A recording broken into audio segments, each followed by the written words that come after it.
would you tell us just first briefly about the Theopolis Institute? What is the Theopolis Institute? Theopolis started in 2013. It's kind of a fruit of a couple of decades of work that I engaged in with some pastors and theologians, colleagues of mine. And over the years we had done conferences, developed newsletters, done other publications, and we had a worked out understanding of Scripture. We've done a lot of biblical work and understanding of worship and liturgy. And I realized in the early 2010s that we were all aging and we didn't have any mechanism for continuing that work past our lifetime. So Theopolis is kind of a second generation project. It's a leadership training institute. We train church leaders, pastors, but not only pastors. Seminary students come through, get enrichment courses from us. We have a lot of lay people that are interested in theology.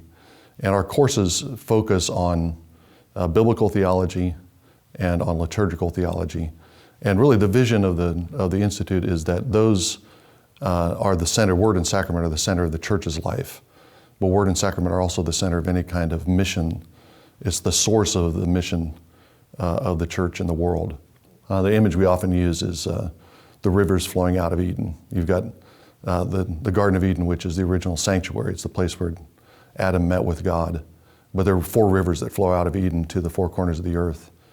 And that image gets picked up in the temple, gets picked up in Ezekiel's vision in Ezekiel 47, where the stream is flowing from the throne of God out through the courts of the temple, out through the land, refreshing the land, eventually gets to the Dead Sea and turns the Dead Sea fresh.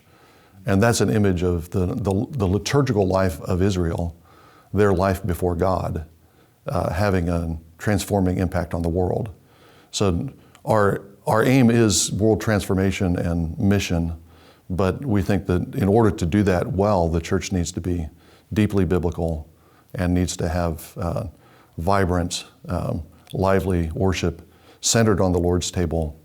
We put a lot of emphasis on psalm singing, and churches that are thoroughly shaped by Scripture and are regularly communing with Jesus and one another at the Lord's table and are worshiping in prayer and song, those churches are ready for the kind of transforming mission that God's called us to.